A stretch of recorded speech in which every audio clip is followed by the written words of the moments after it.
Hello, everybody, and welcome to PGS Moving Image. I am your host, RM. And of course, we have with us today Kat. Kat, how are you? I'm really good. You too? Yes, I am doing well, and it's such a pleasure to have you here. Catherine, you and I have been reviewing movies for quite some time, and tonight is no exception. You and I are going to be covering the Oscars in a few weeks or so. I'm so excited to talk about these two films that certainly I don't really consider ordinary in any case. Past Lives and Poor Things. And certainly they are both nominated for Best Movie. And this list, it's quite a big list, Catherine. But I have to say, out of the two films that I've chosen or that we've chosen tonight to review, you can't help but, look at the fact that Poor Things production design and costume design are maybe the best I've seen. I can't even imagine what I've seen in this film. Catherine, what do you think from the get-go? Because even from the poster of Poor Things and a lot of its promotional materials, you know right away that this is no ordinary film, right? Yeah, it's the set design and everything is really what makes the movie. And it looked like definitely the most unique looking movie of the year. And it's like channeling this 19th century type vibe, but it also almost feels like you're watching almost like a puppet show because some of the backgrounds look deliberately kind of fake. And it just gives it this very unique look, which I felt was necessary because the film has a very slow, deliberate type of pacing to it because there aren't very many moving parts to this story. And so it's more like it's eye candy.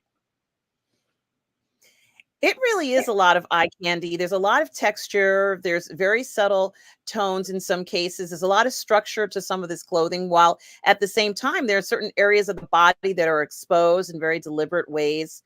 We have this main character, which I think is so essential to the story, William Dafoe. And of course, his character is the doctor, if you will, who you can kind of get a sense that he's very unusual and different just by the look on and the prosthesis that they put onto William Dafoe. He was an excellent choice to play this role. What do you think, Catherine? Well, Willem Dafoe always shows up to play for stuff like this. He's got such a varied filmography, very versatile actor, and I like how he acts so straight-laced about what he's doing. Like, oh, well, the mother was dead and the infant, of course I did the natural thing. I just swapped the brains. Of course, what it was the obvious thing to do, and his assistant just kind of looks at him like, huh? And it's just he just goes along with it like it's no big deal. And then when what's her name, Bella, develops some problems for him, he's like, oh yeah, just sign this contract and I'll let you guys get married and you could just stay inside the house for the rest of your lives. Like it's just a normal thing. And he's like, excuse me. And so I liked that he's once again playing a very quirky character and you're not really sure exactly what his motives are because you see that he's done these little mad scientist experiments with the animals and the farm animals and stuff, and now he's just done it with Bella. But it's like, well, oh, he's like, the experiment might work, it might fail. They take her out to do these simple tasks like, can you catch the ball and things like that. And it's like, okay, so you on the one hand have a bit of a Frankenstein god complex where you're trying to prove that you could turn her into this. So is it really that it seemed like the most common sense thing to do, or are you just saying that? But the movie doesn't really stick with him very long because it's only like maybe the first third before it takes off and the story takes off in another direction. And we see that he's already replaced her to try and, create somebody else. But I liked that it's like doing the Frankenstein thing, but not as a horror movie, more as like a comedy. And like he's sweet natured, even though the ethics of what he's doing isn't quite up to snuff.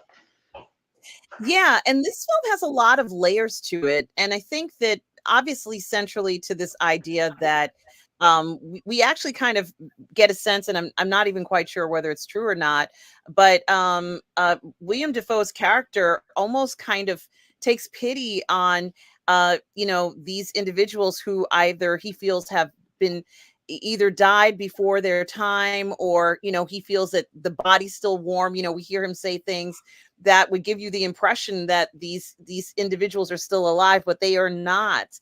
They are actually deceased, and he has this desire, not just as an experiment and not just as a let's say a doctor in a theater to show his students. He has this desire to pursue this, so he's absolutely obsessed in doing stuff like this. And as you said, Catherine, he goes on with his mission even after the main character kind of goes off on her exploratory journey.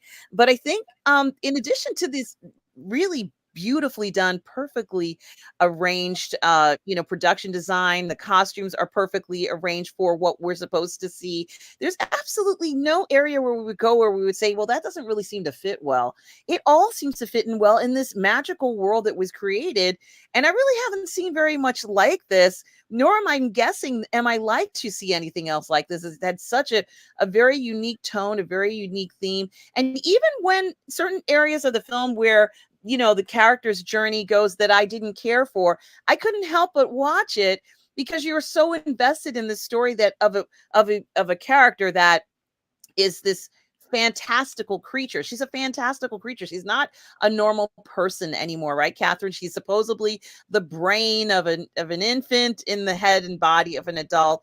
And this becomes this almost like a fairy tale kind of story, but maybe a fairy tale, somewhat nightmarish story.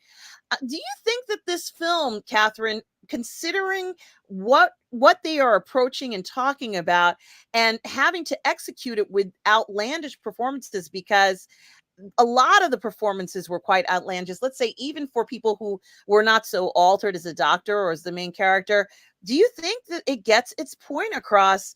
And what do you think? Do you think it deserved to be nominated for best movie? Well, it's certainly unique and it's very different. I admit that it seems slow because Bella's a very one-note character because she's kind of, by definition, like an infant in a way. She's just kind of learning everything, and she's walking. Hasn't really learned to walk very well or talk, and then once she learns how to have sex and stuff, it becomes a very one-track mind, and that's all she kind of wants to do. And then there's nothing else really to the character, um, and so you're kind of, which is why I was more or less intrigued by the design of the film and the aesthetics and everything, and then of course the Mark Ruffalo character playing such a jerk, but in a really funny way. And I usually don't see him play roles like that, so it seemed like, okay, this is kind of new. And there's some good humor in there, but you're basically just watching her kind of experience this fantasy world as herself a fantasy character. And people always want to see fresh and unique things, and so it's getting recognition for that. Yeah, it certainly is fresh and new. And I did also want to mention some other elements about the film. A lot of thought and care was taken into how it was going to be presented to the viewer, including where let's say a substantial part of the beginning of the film, Catherine, is shot in black and white. And I really enjoyed that they took the time to kind of show it as a point before she has this blossoming, or however you want to call it, this awakening, this sexual awakening, which seems to be the case for her. And I think it does present a very eerie, a very shocking, a very kind of dour, kind of dark existence for this character. And then as you suddenly get this, this experience that she has, or realization of this outside world, then you're introduced to sort of color, and it is quite colorful, it's quite magical, and it does feel very surrealist. It feels like almost as if magic is happening. And I think that that's what they wanted us to feel. I think it wasn't necessarily the easiest thing to accomplish, to do something like this. And when you take on something like this, it has to be just right. You can't make mistakes in this type of production, or else it's just going to fall flat. People are going to lose interest in it. And also it's going to look ridiculous. I couldn't really find anything wrong with the film. Now, Catherine, I admit that I didn't care for the part. What's so fascinating to me, Catherine, is this. Mark Ruffalo's character seems like he's the perfect companion for her. I mean, he's put up with a lot of what's going on here. He knows she's unusual. He knows she's different. Who knows, what's going through his mind. But when we look at the big picture, he really seemed like he was a good companion for her. And then this bombshell where they kind of end up in Paris, stranded, but not really broke. And she decides to kind of go into this life of ill repute. That really threw me. Catherine, what did you think about that part of the film? Well, first of all, the reason the movie goes to color when she leaves is because she's making the choice to leave the house and is no longer a prisoner there. I don't think they were a good pairing at all, either her and the Ruffalo guy. 'Cause he's just in it because, oh look, easy sex.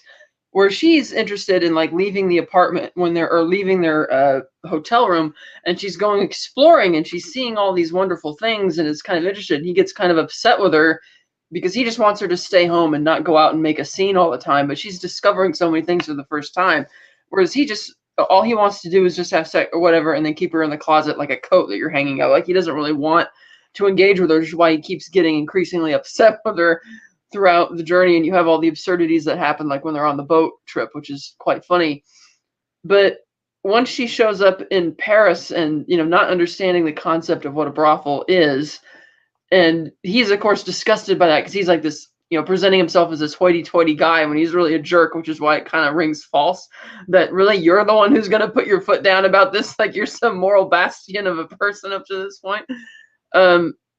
But she kind of goes along with it because she enjoys it and doesn't really think twice about it. While he's, you know, too proud. Oh, I can't accept that kind of money. But of course, he's drawn back to her because he's failed at everything else, fallen flat on his face. He's lost all his money because she's, you know, gambled it away, or given it away to ill-meaning sailors who aren't going to do the charitable work she wanted. And but again, she's very childlike and innocent. And so she saw the people suffering and she wanted to help them. And that creep on the boat who made her feel really bad about herself, and so she decided to do something about it by giving, you know, donating the money. And so when she ends up at the brothel, it's like, oh well, her naive view of it is, well, I like having sex, and that's what we're doing here, except now I'm getting paid for it. And she does rightly say at one point that I think you're just upset with me about this because I'm getting paid for it, as opposed to the fact that I'm doing it, which historically more or less has been the accurate assessment. But because he was such a kind of a schmuck himself, and admittedly a really funny one to watch, I didn't really care about his protests. I just thought his little meltdown was really funny. It just, admittedly, at that point in the film, it does feel like it feels almost too long. Because again, she's a very one-track type mind character, and it's not like there's various plot lines or subplots going. I mean, you cut back to the house every once in a while to see what the scientist is up to, and he already has replaced her and is trying to pursue that. But I did like that aspect of the movie, and I like that it doesn't shy away, that just because you're dealing with like sex and all that type of stuff, it doesn't get all puritanical about it, which is fine. No, there was nothing really puritanical. There wasn't a whole bunch of people saying, well, that is the worst thing I've ever heard, or any of that kind of rebuttal type of comments. In fact, when she goes and speaks to other people on the ship or in different situations, you know, people are responding very differently. That older woman with that gentleman with her, how she had said she hadn't done anything for 22 years, and she was quite surprised by all of this. And, you know, there was a lot of time focusing on that type of, you know, sexuality part for this character. Now, and guys, I'm sorry about the spoilers, but we also find out that her past, she doesn't remember anything of who she was before this transformation. And we do kind of find out where she comes from. And it is almost terrifying to think, you know, this abusive relationship that she had, I guess, with her first husband does kind of get revealed to us in a very, it almost felt very kind of, I'm going to say, Wuthering Heights, or, you know, maybe a Jane Eyre way, you know, that's about to get married. And then the person says, no, you can't do that. You can't go ahead and marry this person, you know, because the person is already married or whatever it is. Did that surprise you? I knew it was going to show up at one point, because there's that moment when she and the Mark Ruffalo character are out in the first city they went to visit, and he gets up to go to the bar or the bathroom or something, and this lady recognizes her and calls her by her, what we have surmised to be her original name. And obviously you don't put things like in the movie like that at random. So I knew that was going to come back at some point. Like we were going to find out like who is she and what's this about. But the fact that what really surprised me was that, you know, the husband comes back, disrupts the wedding, and you'd think the scientist would just explain the situation. I couldn't tell. It's like the husband aware of the fact that this mad scientist has literally taken his unborn infant's brain and put it inside his wife's head. Like, this isn't really your wife anymore. And and he doesn't seem to get that, and then he turns out to be even more of a creep than, even though this Ruffalo character here is the one who tipped off the husband because he found out what was going on, and that just made that scene, made him all the more pathetic when he shows up at the wedding with him. It's like, see, I told you. But it's like, I wonder if the husband would have done the same thing if he knew that, or if he told, Bella is not really, or the fact that she has this whole new identity and this is not even her real brain anymore. It's like, but he decides to take her anyway because he's just so old fashioned and he's so controlling, and you just can't stand the idea of having been cheated out of something that he felt was his. And so he decides to take her in, and we just see how much of a creep he really, that guy turns out to be. And I was surprised that that became more or less the focus of the climax, because admittedly this isn't, there's nothing really normal, traditional about the story structure of this movie. You're just kind of going around. It's like, it'd be one thing if you bring up who she is and have that more or less be a consequence for the scientist who chose to do this, because it seems like the husband would be unleashing his wrath on the scientist. It's like, oh, you found her having committed suicide, and your solution was not to return her to me so she could have a proper burial, but to do this crazy mad scientist project where you're just going to keep her locked up in this place forever. And instead it just kind of follows him and just makes him the villain and focuses on that. And I was like, okay, that's kind of a surprise narrative. But given the pacing of the movie, how slow it was, I thought, okay, we'll deal with the husband storyline. But I thought at some point they were going to get back to the mad scientist in a more meaningful way, and they didn't really do that. Once you find out what they do to, her evil, abusive husband, it's like, well, in the beginning of the movie, it was kind of dark to find when we found out what happened to Bella, but now at the end of the movie, they twist it around so they want you to kind of be happy about the fact that he's done the same thing to the husband, albeit, turned him more into, well, like a duck brain or something, or whatever it is at the end in the garden. So it was very surprising the directions this movie goes. But it still felt quite long, and some of the laughs for me were few and far between. Like, it was, again, eye candy mostly. Very quirky, but it didn't as narratively come together. I mean, I did give it a 4 out of 5 because it was just, wow. It was so new and unique, such an approach to a movie, but it wasn't something I would necessarily revisit that often. Yeah, and I think certainly because it is so unique, it is an acquired taste. Mind you, for a good portion of it, I liked what I was seeing, and I certainly did not dislike very much of it, other than the broth, as I mentioned to you, the brothel part. And of course, the cast has done incredibly well in the Golden Globe category, Catherine, right?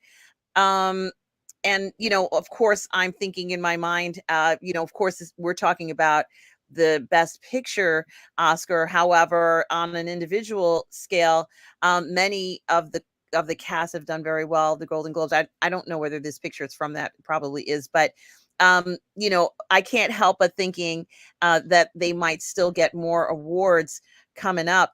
But honestly, when I even look at the choice, let's say the casting, agents, whoever picked these guys, I think they did a perfect job. I think everybody who was put in each one of these roles seemed to work out pretty well.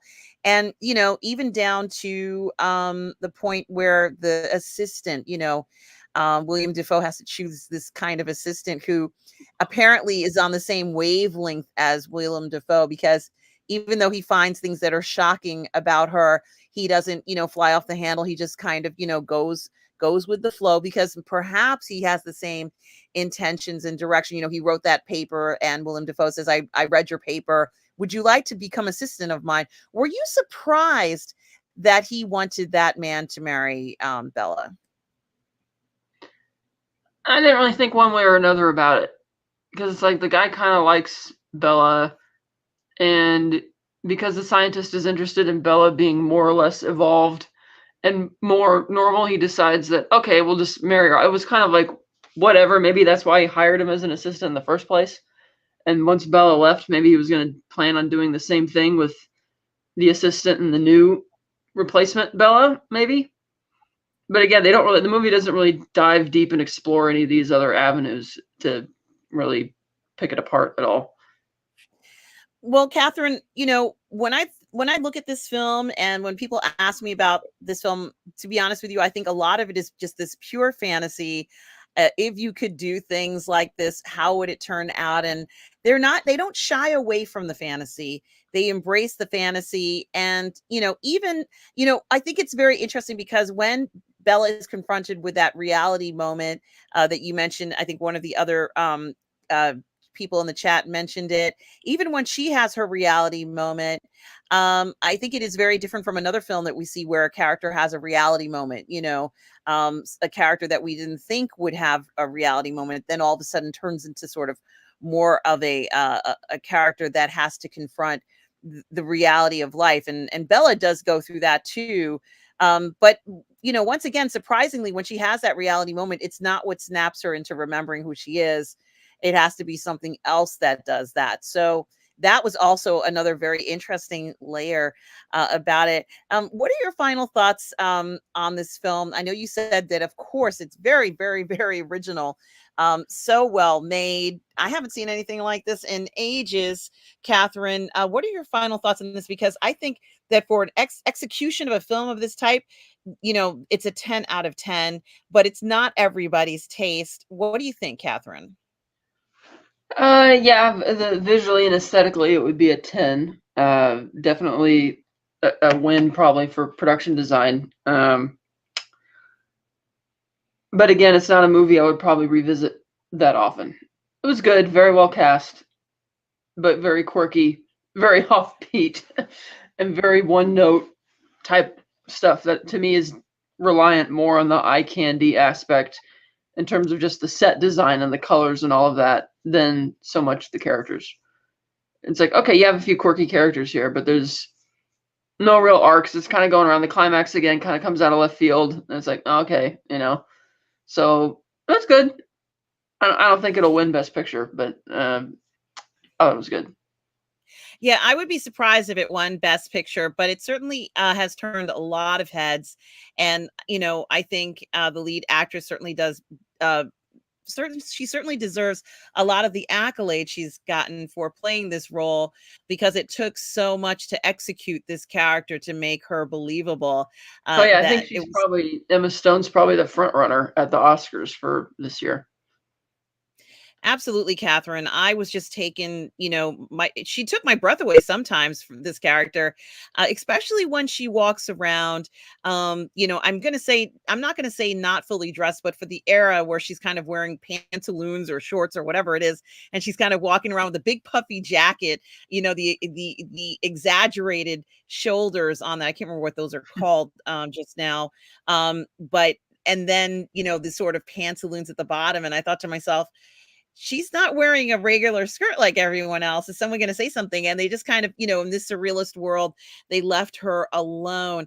But I enjoyed seeing her kind of explore the world in this new way. And I think that this type of imagination to pull this off has no limits going forth. So it really was quite an accomplishment for this production team. So I would recommend the film to anybody who wants to see it. It's not everybody's cup of tea, but if you want something different and, maybe a masterstroke in filmmaking, this might be the one. If you want a different experience, it's not going to be like any other film you've seen. Now, Catherine, let's talk about Past Lives, another film that I think is really interesting because I think the film immediately when you see it, it's like they're toying with you in a sense because I feel like they're almost making this promise to give you something that you don't actually get in the film, and I think that they hook you with it. It looks good, like you see this couple together, this man and woman together, and you feel like there must be this monumental thing that has happened to them that the title of the film has to be Past Lives, when in actuality I don't think there was really anything monumental that happens for this. Of course, it's referring to a belief where if you are encounter with someone and you see them a lot, you must have had this past life. But it feels like it falls short to me, Catherine, especially with just maybe the way that the leading lady treats the leading man in this. What did you think about this film, Catherine? And was it what you were expecting when you saw it?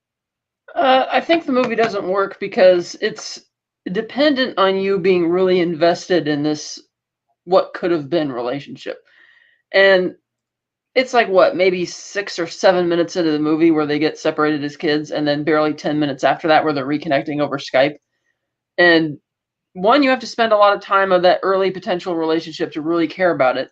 Then you have to spend time on their separate lives and how miserable it is. So you're really actively rooting for them to get back together. So you could really feel that when they finally do reconnect. But because it's like barely 15 minutes into the movie, it's like you haven't spent any time trying to get me to invest in this.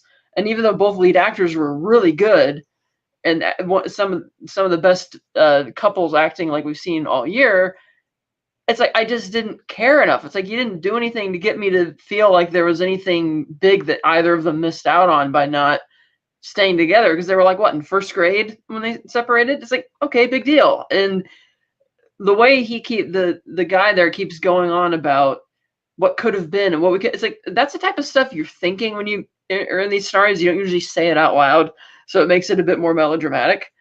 And everybody can relate to this on a different level. Everybody's had the situation where, oh, what could have been if I made this decision or that life decision or whatever.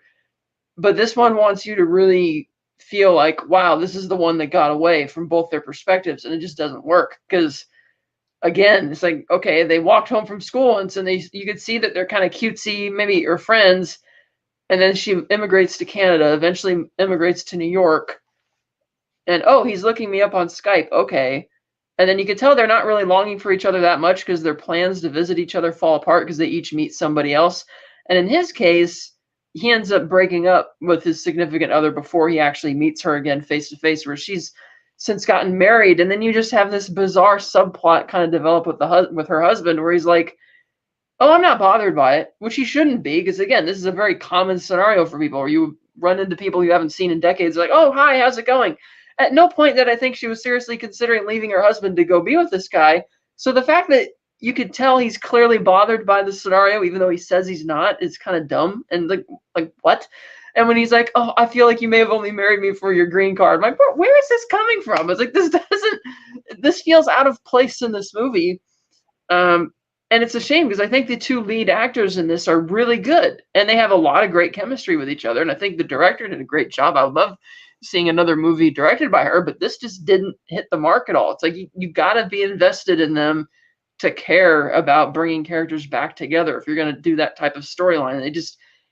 And when most of their dialogue is just kind of melodramatic, where he's just constantly going on about what could have been, and it's like, well, I didn't feel like your life was super depressing to the point, like I didn't believe he was longing for this for a long time. It's more like he got nostalgic for a bit and decided to look her up, found her, they were talking for a bit, and he obviously didn't care enough because he stopped talking to her and canceled his trip overseas to be with his significant other until he broke up with her. So it's like, I'm not really, I mean, the cinematography's great, the acting's great, but no, it didn't, I gave this a 3 out of 5. It was okay. I don't think this is a Best Picture worthy material, and I don't think I'm not surprised that it didn't really get nominated for much else.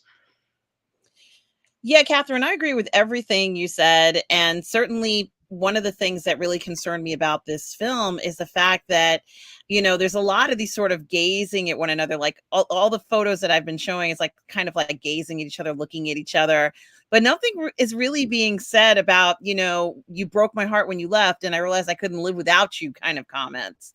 And like you, I was very surprised when the husband went ahead and said, I can't tell sometimes if you really love me. And I'm like, where the hell is that coming from? Exactly. It was so weird for anybody to say something like that to somebody, and I'm sure it must have thrown her as well. But I almost had to question the notion of when she actually tells him, hey, I don't think we should talk to each other anymore. I'm like, that's the end of the movie. That's it. Like, it's done. This relationship that you claim that you really care about this guy, you wouldn't be telling him you wouldn't want to talk to him anymore if you really loved him. So it felt a little contradictory, and then not talk for 12 years or whatever amount of time it was. It was odd. They kept right. implying That was another thing. It was a really long time jump, so they clearly didn't love each other or miss each other that much. So it's like, you're not really selling this. It's like, yeah, everybody has the concept where they, or the conundrum where they wonder what could have been for any number of types of scenarios. This movie is just people constantly saying it out loud. It's like, okay, melodrama alert. It's like, and by the way, I Yeah, didn't think these two had any chemistry at all. Like, I didn't none. buy that They didn't have relationship any. very much. I It mean, that's was the they only credit you may have had for saying, I don't think we're really good. You might not have liked me because they don't have chemistry, but that whole storyline didn't seem to go anywhere either. Because it's like, we as an audience don't feel like she necessarily made the wrong choice because we don't know enough about that relationship with her husband to think that she should have, tried to reconnect or move back to China to be with, the other guy. So it's like, I'm not sure what people are seeing. It's just, no. It's like, okay, valiant effort, but you missed the mark. Now, the other interesting part, and I want to kind of play on this, as I said, when they talked about past lives, what they were saying, or at least the idea, has to do with this idea that if our lives keep coinciding and we keep connecting, it means that we had past lives in 8,000 years ago or whatever, and therefore something had happened, but it's not our reality now. But to be honest with you, even their past lives in reality isn't anything exciting to talk about. She brushes him off. They don't speak for 12 years. They go to Korea and he ignores them, and now all of a sudden, at this point in time, he decides that he's going to take a trip to New York to see them. It's his vacation. But we soon realize that what he really is doing, or at least what they're having the character do, is to go see her. And it's so awkward, Catherine, when the husband is there. It is so awkward. It should be comfortable. It shouldn't be awkward. But it's Right. so awkward as he's sitting there. And I'm like, is something going to happen? Absolutely nothing happens. It's like, nobody takes any action. And that might be the biggest fault of this film, is the fact that the actions that they're taking are, they probably would have like deleted each other's phone numbers years ago. Like this, there would be no reconciliation and, hey, how are you, out of the blue. They wouldn't be seeing each other. This whole thing of like this romantic take about it and all the smiles and stuff, it's about as warm and loving and genuine as a corporate meetup, where you try to have those team building moments. This is what this kind of feels like they're forced to go on some kind of corporate team meeting in New York, and somebody has to catch somebody and they got to do a skyline and go see this Statue of Liberty and all this sort of stuff. And in the end, it's like the most heartless, empty kind of feeling. There is no passion whatsoever here. There's no real feeling. It's almost as if their parents are saying, you really need to talk to this person. Maybe it's like a parent's wish, or some kind of odd cultural wish, that they should have ended up together, but they didn't. Like, it's got this weird kind of element to it that feels very forced to it. But overall, it makes the film feel rather lacking in any kind of substance. So, I think it is very interesting. They tried to put the cultural thing in it, make it look interesting. In the end, it's like a very cute kind of after school special. My friend I left back, in my home country, and he's going to come and see me. And aren't we going to have a great time in New York? I'm going to take him to the Statue of Liberty, and then he's going to go home. So, for those of you who are Yeah, watching, like you said at the beginning of the movie, when the two moms are talking to each other about, oh, you're gonna have, about the fact they're not gonna be seeing each other anymore, or whatever. And it's like, okay, so you're saying goodbye to a friend, or whatever, but it's still not, like, how many people think about, a childhood friend from like first grade and thought that they were gonna plan the like, yeah, they were cutesy when she's like, oh, I'm gonna marry him someday, or whatever. Yeah, it's little kids being cute. It's not. And again, like you said, the fact that there's all these time jumps where they're not thinking of each other or whatever, and when they meet, it's like, how often have you guys actually been thinking about each other in all these years apart? I don't think you've been thinking about each other very much. It's like, and now you're here, and like you said, for some reason the director chose to make the scenes with them hanging out and the husband there awkward, which again it wouldn't be. It's like, oh yeah, here's a friend I knew from first grade from China, and he's here. It's like, okay, cool. It's like, why are you? It's like, it just doesn't. No. now And what I think would have been interesting, Catherine, is if they met each other and something did happen. I think this could have been exactly. something would have been, and of course, guys, yes, I am going to say it, where they actually have some kind of intimate relationship. And then let's say what I personally would have done would have been for them to have that intimate relationship. And if it's every 12 years, then it's every 12 years. But they needed to have a deeper level of intimacy for us to be convinced that this is a legitimate relationship and something is going on. And then, of course, after she's married, now he's knocking on the door again 12 years later. And she thought she broke this thing off when she says, look, I don't want to talk to you anymore. Look, we had great sex. We were wonderful, but you're back home. I'm in New York. My life's different now. I really care about you, but we probably should just, end this because you don't ever want to move here. I don't want to move back home and we can't have a relationship. Suddenly he pops up 12 years later. That could have been very interesting as to what was going to happen between these two people whose level of interest, the only thing really keeping them apart in a sense would be that they live in different countries, but they really do care about each other. I am not convinced they even care about each other or love each other. I think that's the worst part of this film is that in the end, when she walks into that Uber, Catherine, she can't wait to see the back of him. And it's kind of funny because they did have the elements here to do something with it, because between the two of them, he's the one who seems to be longing for it, even though, again, in both scenarios, it seems like they were getting along just fine. But the fact that he's the one who's initiating all of these past lives conversations shows that he's the one who feels like he's missing something. And whether he's right or wrong, he seems to think that it's her, where she kind of initially only agreed to Skype with him as like an experiment. Oh, he's looking for me. Have fun. I'll just, whatever.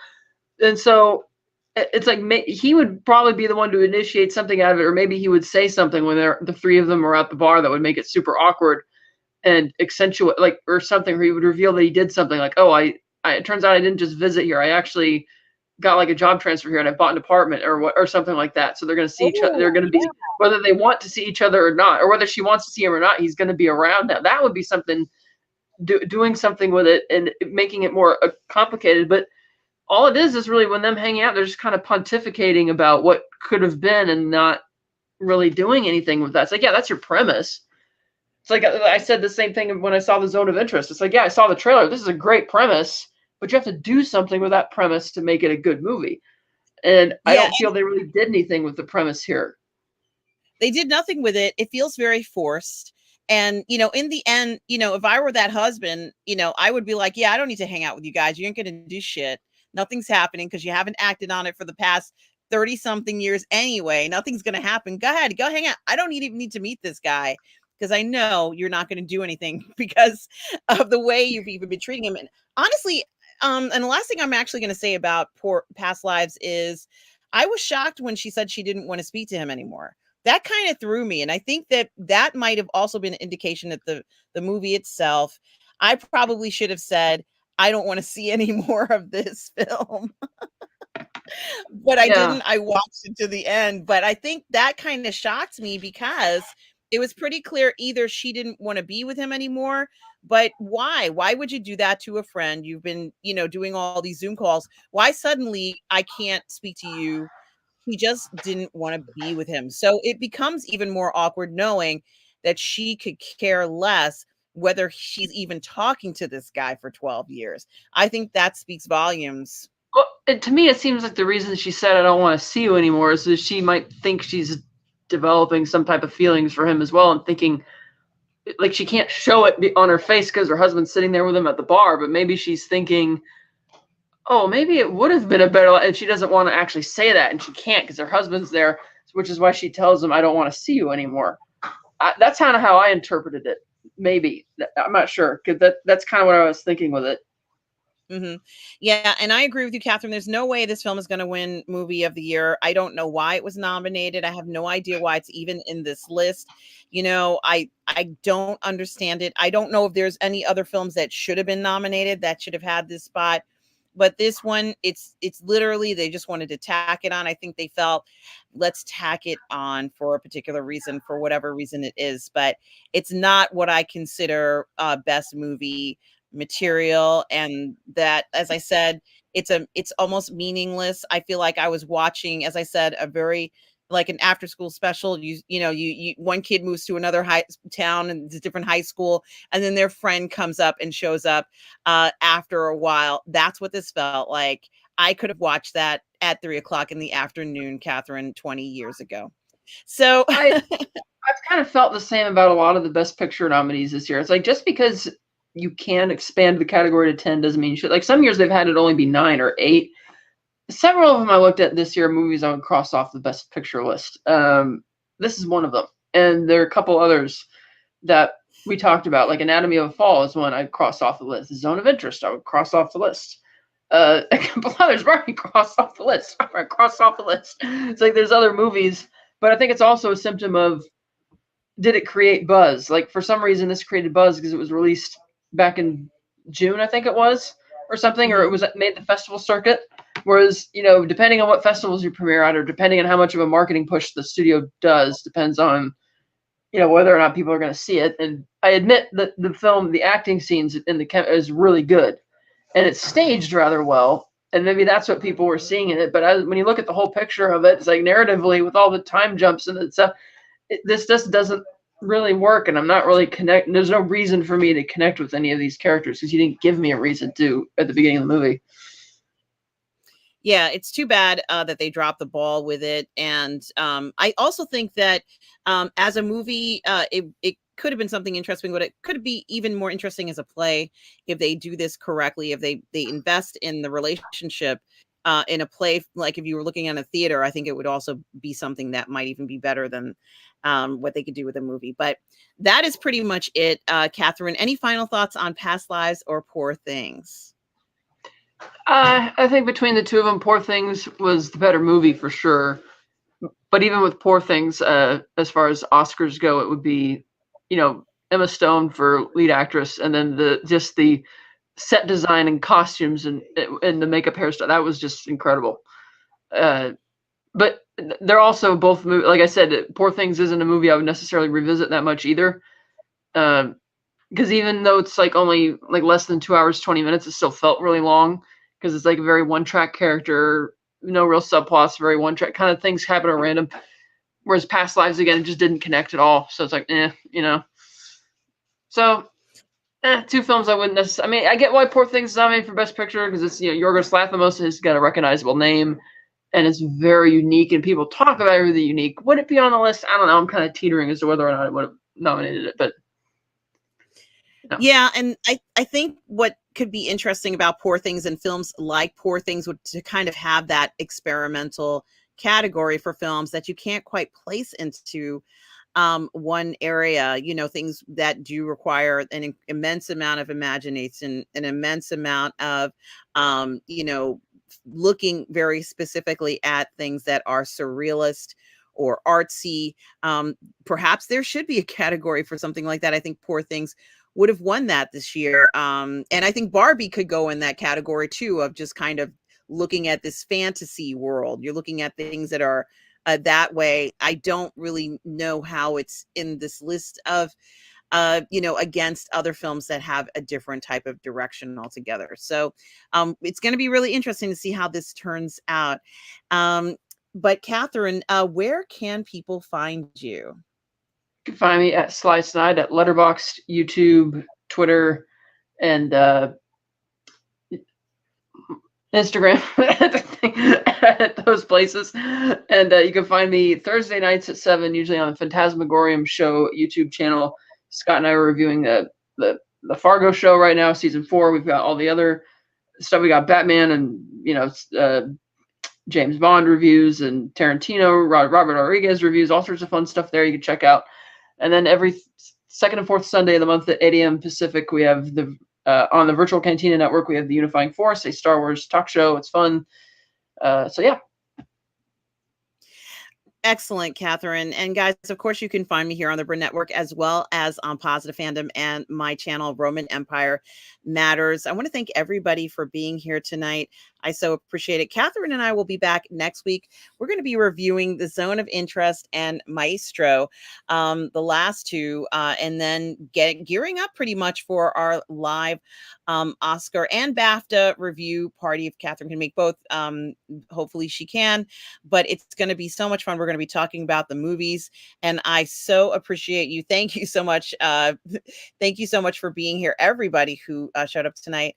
And guys, remember, no matter where you are in the galaxy, always remember to please be kind. Take care, everybody.